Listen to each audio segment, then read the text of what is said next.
All right, everybody, welcome. Thank you for coming to the Frontier RTP in person and those virtually. If you cannot hear us or if there's any issues with the audio, please type it in chat. We'll do what we can to get it fixed. But my name is Amanda Ronan. I'm the Director of Programs for the Research Triangle Foundation. Thank you all for joining us at On the Menu Content Creation for Business Owners. We've been doing On the Menu for just over 3 years. Every month, different topic, different group of entrepreneurs, different experts coming in, sharing their knowledge with us. Today's event is sponsored by Alta Ren. Big thank you to them for the delicious lunch for those that are here in person. For those virtual, we do have some swag. So if you would like some swag sent to you, please message Amanda Ronan, I'm on there, and with your address, and I will send you something through the mail, a little present. But before we get going, a little bit of housekeeping. For everyone in person, we ask that you keep your mask on unless you are actively eating or drinking, just to keep everyone here safe. If you're joining us virtually, the best view for this presentation will be side-by-side speaker screen view. So that's at your top right corner. Change that setting now so you can see Danae's presentation and also her as she's here speaking, so you can feel like you are here with us.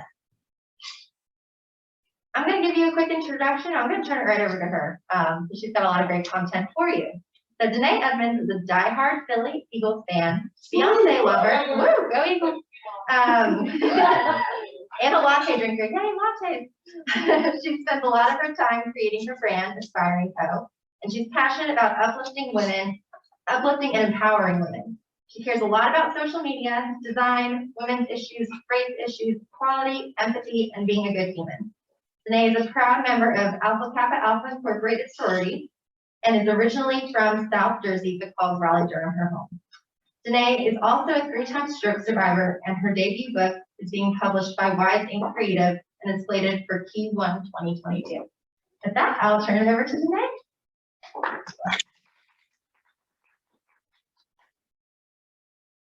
Thank you.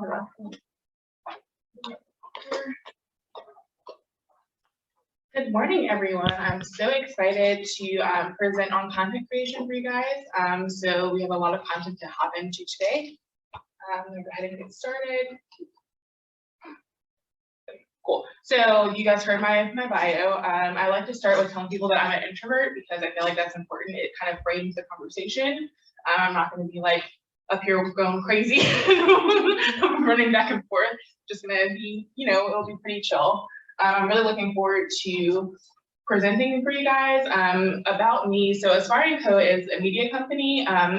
So I create content through that all the time, which is like usually blog posts and then social media. So we'll get into what content creation is in just a second. So I just want to kind of frame so you guys understand like where I'm coming from. Okay, so what is a content creator? For those of you who are maybe not familiar, it's basically someone who's responsible for creating content and distributing it usually like online. Well, currently online, there's lots of ways that you can do it. You can do blog posts, YouTube, podcasts, posting on Instagram stories counts as content creation, ebooks, anything, video marketing. You have a ton of different ways that you can create content. So these are just some of the ways that I have kind of referenced for you guys today. Okay, so let's talk about why you should be creating content for your business. Basically, if you can give your brand a voice, and you can also increase your SEO, which is really important for those of us who want to have an internet presence. You can also have people like find you. The other day I was researching something very important, I'll have you guys know. I was drinking a canned wine, and I was like, I wonder how much like wine is in this compared to like a glass of wine. Like what's the percentage, I guess. So I like typed it into Google, and this company came up, and it was like Maker. That's like the brand of the canned wine. And I was like, oh, that's cool. So look at them creating content. And that's how I found them. Otherwise I wouldn't have known about that business at all. So it helps with like giving your brand a voice. It can help with your SEO. So like I said, I found that business solely because I was looking for a canned wine and just trying to figure out how much was like comparable to a glass of wine. And then also it's going to add value to your brand. It's going to help people understand who you are, why you're creating content, and everyone wants to know the person that's behind the business. People want to feel like they're in community with folks. They don't just want to, you can go to Amazon if you are just looking to make a purchase. But if you're wanting to support your community, you want to know those people that are in it. So you want to create content so that people can get to know you.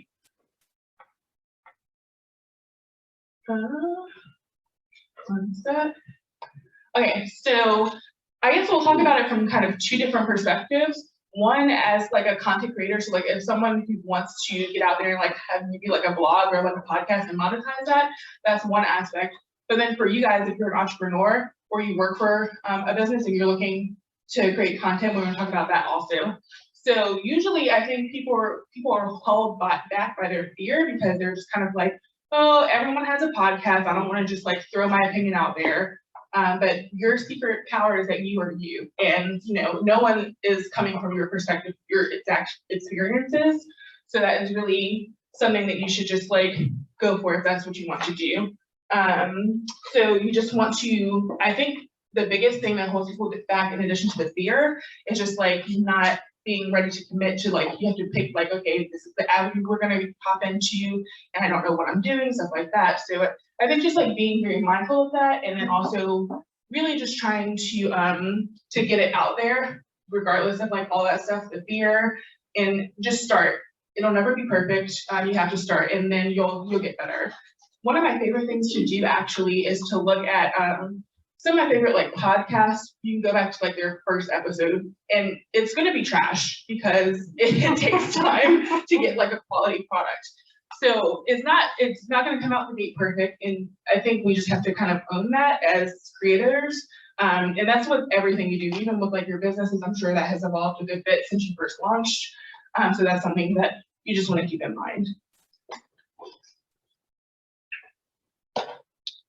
Okay, so you want to think about what your why is before you do anything. So that is for your business, and then also if as a business owner you're trying to create content, you always want to think about what your why is, because basically people want to have that connection with you and they want it to be authentic.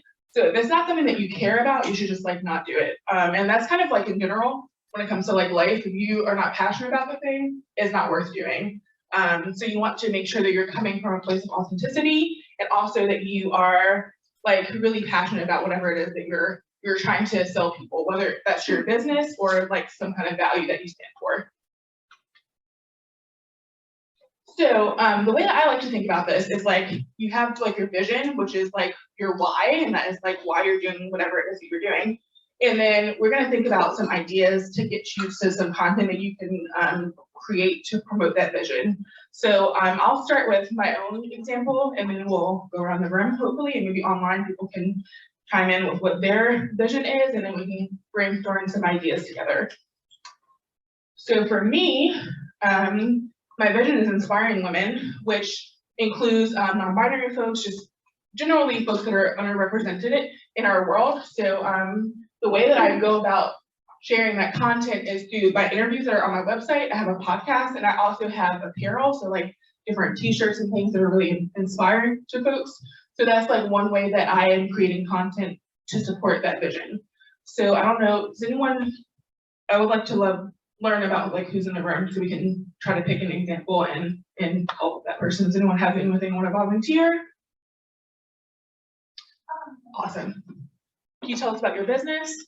So I'm taking certified transformational coach, and throughout the beginning stages of my feelings, I launched the movement, which is a movement for women, for wounded women who are suffering in silence or shame.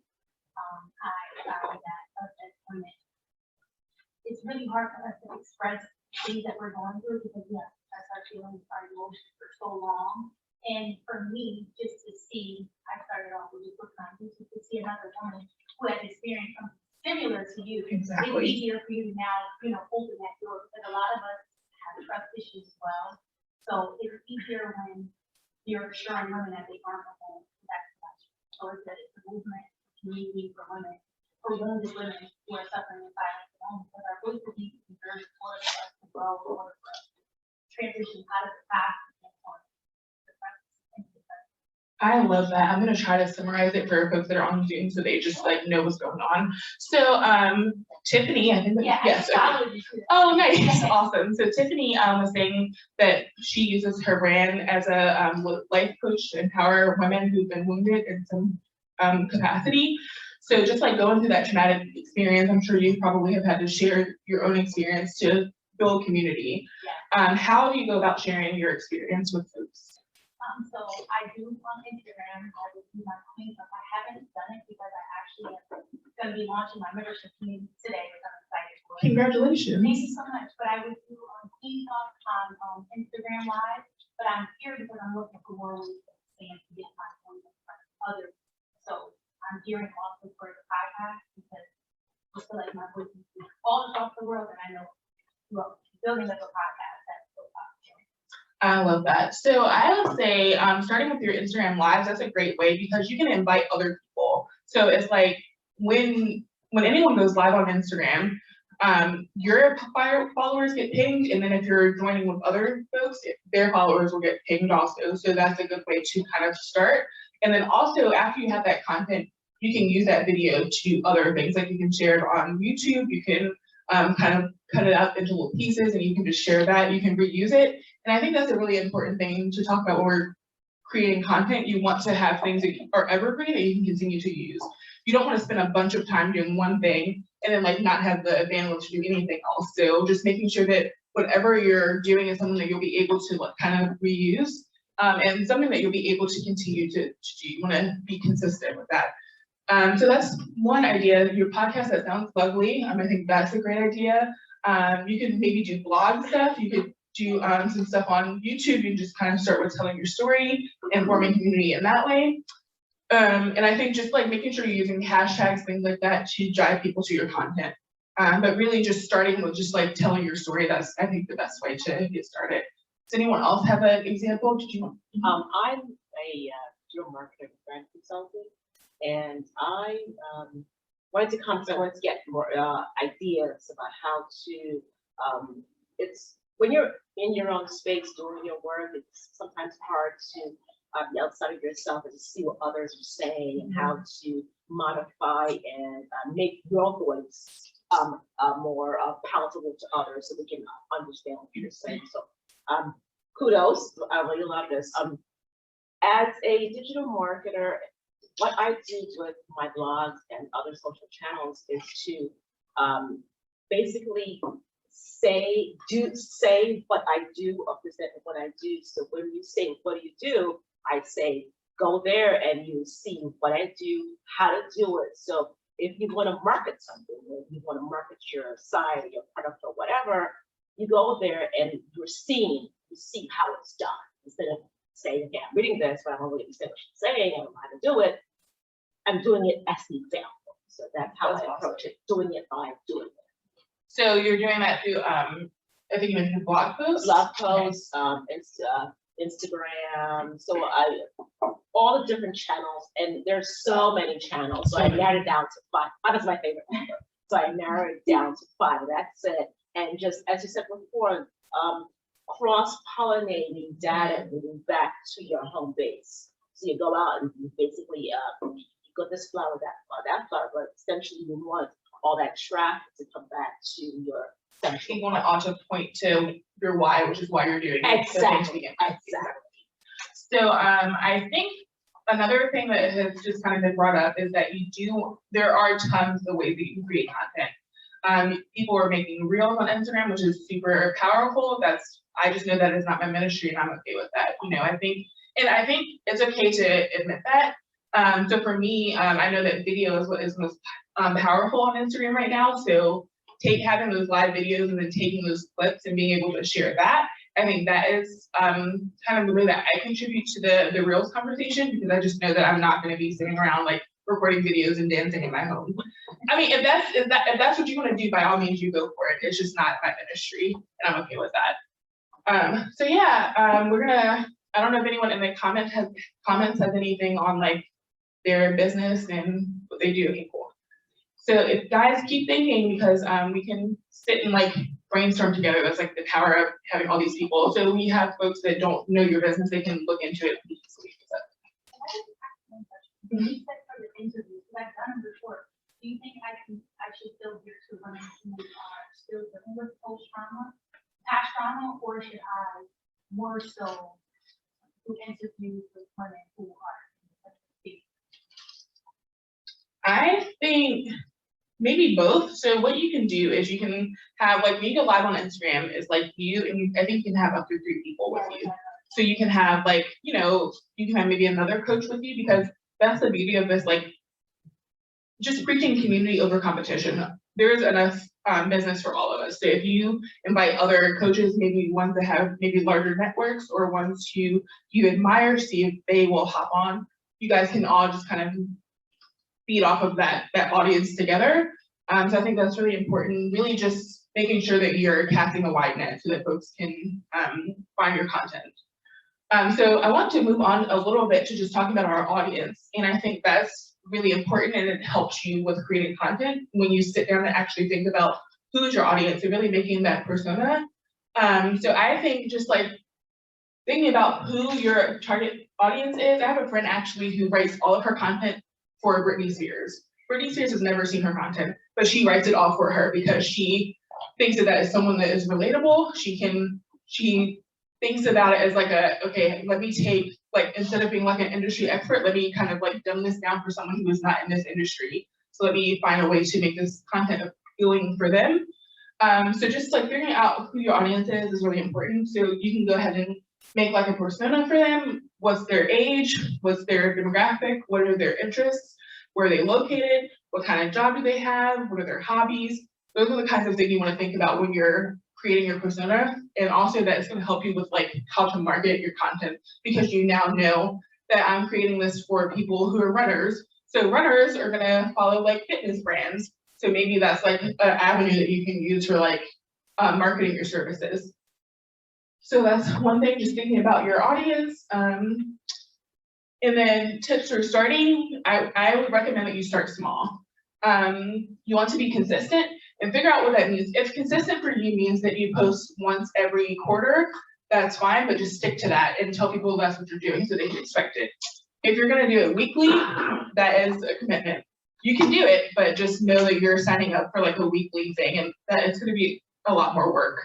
So just making sure that whatever you're doing is something that you'll be able to replicate for, you know, however long you plan to be in the game of whatever it is you're doing. So like, for example, you want to live like in the present, but then think long term. So if I know that like my life is busy and I can only like update my content, let's say bi-weekly. So I'm going to stick with that and I'm going to make sure that that is what I do moving forward. And I can communicate that so people know what to expect. Of course, life happens. I think this past year and a half has been proof of that. Things change. And so I think people give a lot of grace, but just try to be committed and consistent to whatever it is that you want to do.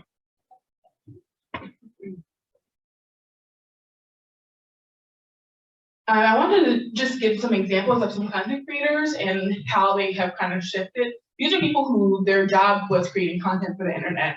And usually it started off like for free, either like bloggers or people that were doing YouTube or podcasting. These are just a couple of examples of folks who started making content online for free and have turned that into a way that they can monetize and now have a whole business based on whatever it is that like they started with. So like Gabby Fresh is a fashion blogger. She started with like just like posting about her outfits, things like that. Now she has multiple lines with different companies, so that's really inspiring to see. Jacqueline Johnson is the woman behind Create Cultivate. She started with just like making content online.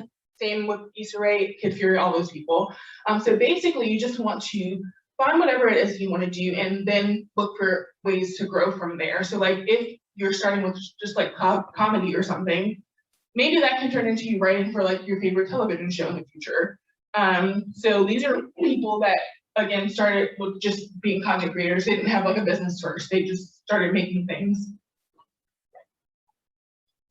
Another thing that I think is really important to note is just that people are looking for opportunities to like be with each other in community. So I think just like keeping in mind that things can start digitally, but let's find an extension, like a natural extension for that to switch to in-person. Especially with the pandemic, like at some point people are, I think we're getting a little tired of Zooms and things. No offense, we're on Zoom right now. But I think just leaving room for you to like shift into like an in-person thing. You can have like, let's say a virtual book club, and then maybe one day you turn that into like an in-person book club, things like that. Just like leaving room to diversify your brand and like what you guys are doing. Let's see. Okay, so get out of your way and go make the thing. That's basically how I would like to summarize. So like everyone in this room, if you have a business, we can definitely sit and like just like think about different content that you can create and like ways to get it out there. I'm happy to like, I'll give you guys my email address if you want to hit me up or just like DM me on social media. I can help you with coming up with ideas for content that you can create. But basically just go make the thing. So one of the things that I'm doing, I'm really big on like gives and asks. So I wanted to share a give with you guys. So right now I'm doing a giveaway on my social media, which is at Aspiring Co. is aspiring_co. And I'm giving away like our community, which is going to start next year.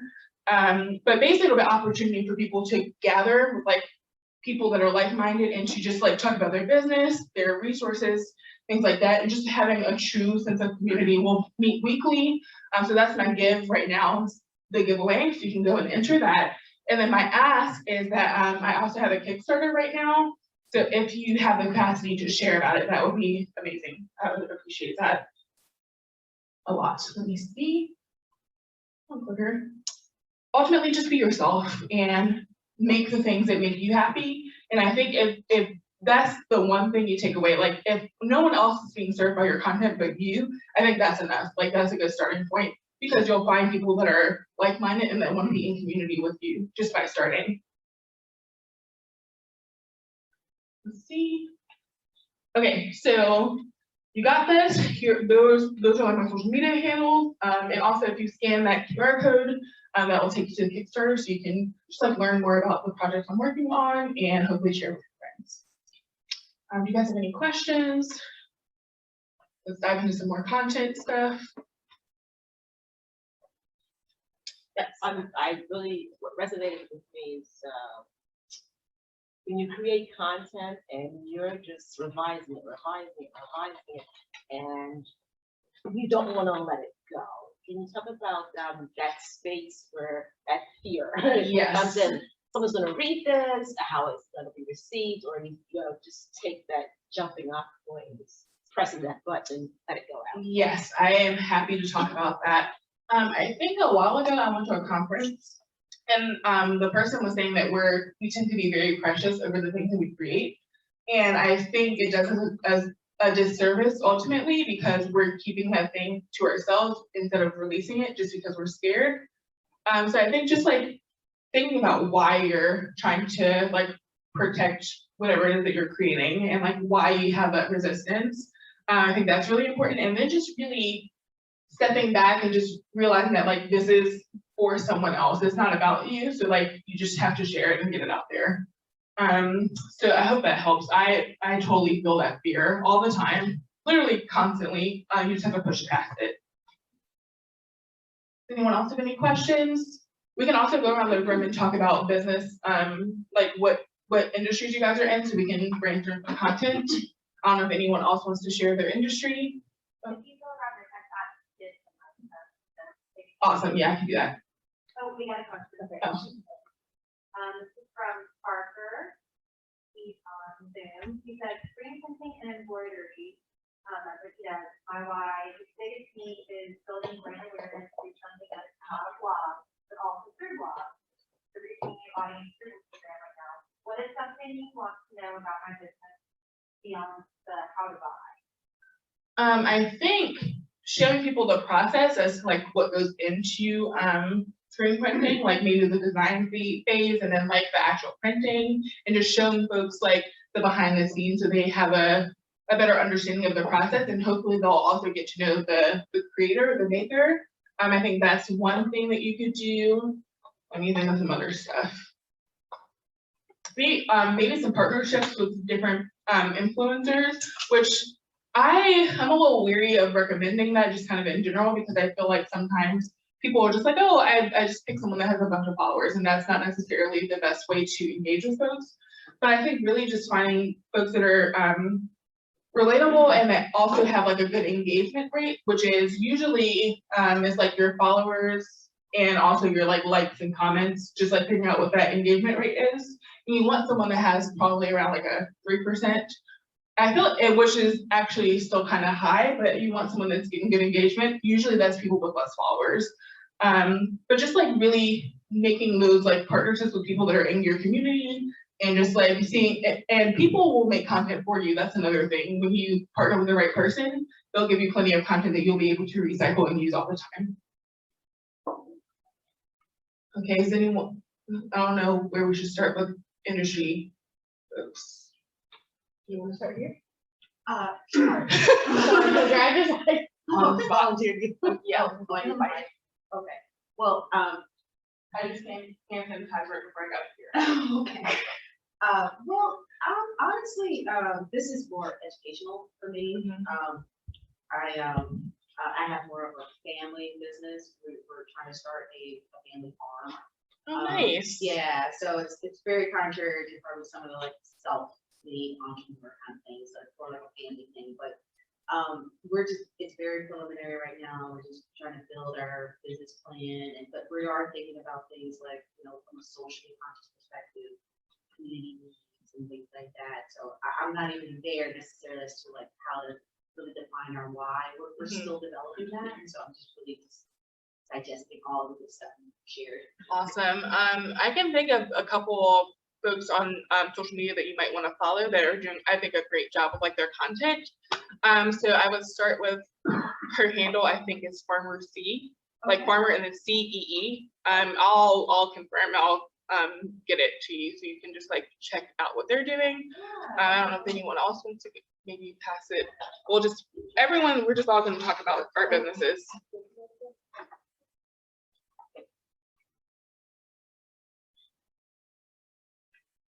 I really liked what you mentioned about how the quote on one of the first slides, like everyone has a blog or everyone has a podcast now, because I definitely feel that, like in my profession. I think on some level, I sometimes feel overwhelmed. I'm like, oh my gosh, there's so much content out there. I was curious if you could answer any thoughts about like, how do you set like boundaries for yourself around like, okay, I'm not going to spend the next 6 hours just watching other people's content. Like I will hit a pause button at some point so that I can do other things in my life.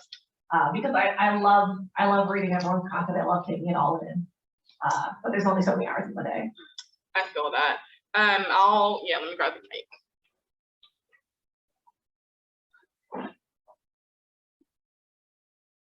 Thank you. Okay, so I think what I'm hearing is a lot of like scrolling like on TikTok. I mean, I am guilty of that. I can do it for hours, and it's not a good idea.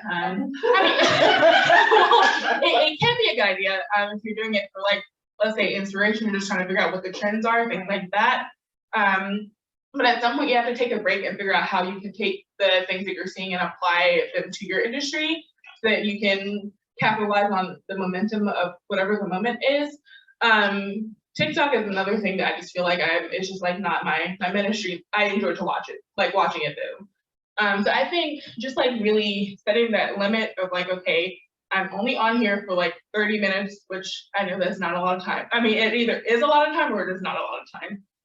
So like setting that limit and then just like getting off and figuring out like how you're going to apply the things you watch to like your own business and how you can use like that same energy for whatever it is that you're doing. I think that's the way that I would handle that.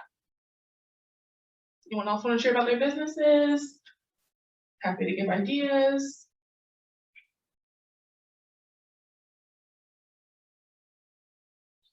Yeah, you shared, you're good. If no one wants to share, can we talk about real estate a little bit? Yeah. I was gonna say, I know that you said that it's not your ministry. I'm not saying that, maybe, but I will tell you that I see like 12,000 views over a video that I don't even have my face in that. So I know a lot of people you get afraid to be in front of the camera, and the dancing people are just not into that. But I've made some reels where I've got like the flyers, but my face, weren't in them. And I know you mentioned that you do a lot of interviews, even just cutting it up, and putting it into a reel is awesome. Yeah, that's great. Reels, Instagram reels. So on Instagram, it's Instagram's way of competing with TikTok. So people can just hop on, make like a quick video, and then usually there's some kind of music, and the music is what tends to go viral, so people can jump on. Yes, exactly, but it's Instagram's version. Yeah. So yeah, Reels they're definitely a powerful tool, and Instagram is using them in the algorithm and like pushing them. So basically, it's like if you're just posting like an image, you're just like it's not gonna really be seen, which is annoying. And I think it's something that everyone will have to figure out. Like I would say maybe the last like 2 weeks, I think Instagram has just been like not really getting the best engagement from folks, and it's been across the board. I have friends that have hundreds of thousands of followers, and they're just like, yep, nothing is like really getting the same engagement that it used to get.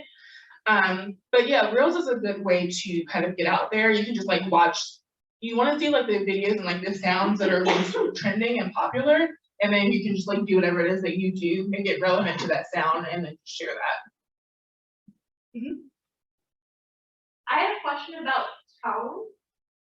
Like register, like what, like I'm talking about like ninth grade essay writing. Like when if you were writing a blog post, like writing it very casually versus writing it in formal business language. The people that I'm networking with, like the people I'm trying to get to read my content are like those businessy professionals.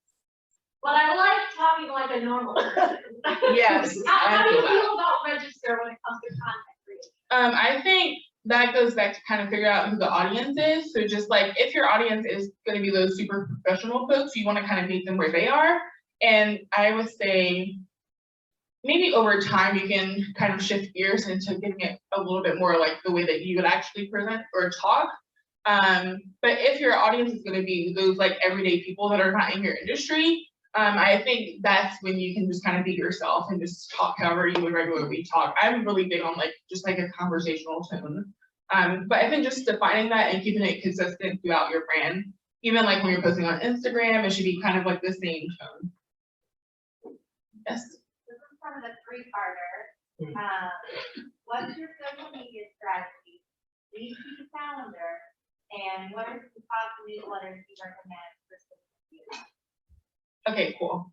I do not have a strategy, which makes me a bad social media person, but I think really it's because the world is just so crazy, and I feel like it can be a little tone deaf. I think sometimes you can definitely tell the organizations that have a content plan like months in advance because they're posting things that are maybe not like time sensitive or sensitive to whatever's going on in the world. And I think because things are so crazy, for me, I just would rather not. I think I'll have like a goal of like what I'm going to share, like what I'm trying to accomplish for whatever week, and then I'll create the content for that. A lot of people recommend like batch content creating, which is when you set aside like maybe a day or like half a day, and you're like, okay, I'm just gonna get all my videos done today. I think that is a good strategy, but also you can maybe break it up like to where you're writing and brainstorming some of the content maybe one day and then recording it a different day, because otherwise it could be a little overwhelming. Newsletters to follow. I think Later Media, that's a good one. They talk about social media stuff all the time, mostly Instagram. I'm trying to think who else do I follow. Less newsletter-y, I can tell you about some of the accounts that I follow because I really like to receive content, which at first I was a little hesitant about, because when you're creating stuff, you don't want to be too influenced by what other people are doing. So I think that's something to be mindful of. Obviously, don't copy other people, but I think being inspired by them is totally fine. One of the accounts that I really like is Create Cultivate. It has changed a good bit over the years.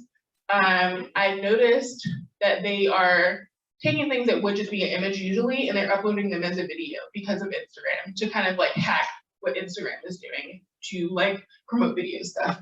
So I think that's one of the accounts I really like. I'm trying to think who else.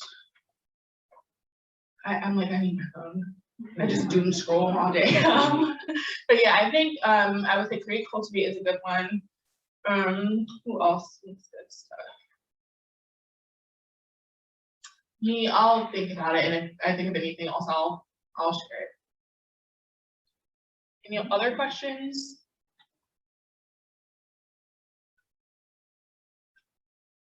All right, well, I think that's everything I have for you guys, but if you have questions, please feel free to hit me up on social media. My personal handle is right there. You can DM me and I'll answer, give you ideas, whatever I can think of. Happy to help.